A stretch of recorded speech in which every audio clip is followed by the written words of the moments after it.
एक महत्त्वाची बातमी पाहूयात। स्थानिक स्वराज्य संस्थांच्या निवडणुकीची घोषणा होताच भाजप आता ॲक्शन मोडवर आली आहे। भाजपकडून जिल्हा निवडणूक प्रमुख आणि जिल्हा निवडणूक प्रभारी यांच्या नियुक्तीची घोषणा करण्यात आली आहे। शिंदेंच्या बालेकिल्ल्यात गणेश नाईक हे निवडणूक प्रभारी म्हणून काम पाहतील। ठाणे शहर, ग्रामीण कल्याण, मीरा भाईंदर, नवी मुंबईचे गणेश नाईक हे निवडणूक प्रभारी असतील। सिंधुदुर्ग जिल्ह्यात नितेश राणे निवडणूक प्रभारी, तर पुणे ग्रामीणमध्ये गणेश बिडकर यांच्यावर निवडणूक प्रमुख म्हणून जबाबदारी सोपवण्यात आली आहे। सुशांत सावंत आपले प्रतिनिधी आपल्याला या संदर्भातील अधिकची माहिती देतील। सुशांत, कस्तुरी, आपण जर बघितलं असेल तर 2 दिवसापूर्वी म्हणजे कालच निवडणूक आयोगानं आगामी स्थानिक स्वराज्य संस्थांच्या निवडणुकीच्या घोषणा केलेल्या आहेत आणि त्यानंतर आता भाजप जे आहे ते ऍक्शन मोडमध्ये आलेलं आहे।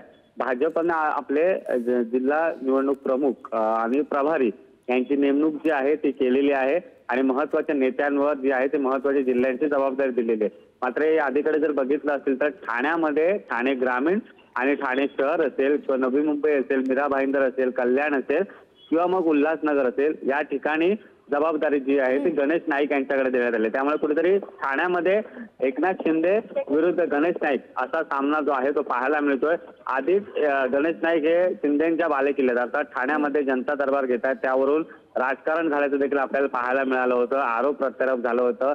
एकनाथ शिंदे यांना चॅलेंज जो आहे ते देण्याचा प्रयत्न गणेश नाईक यांच्याकडून करण्यात आला होता।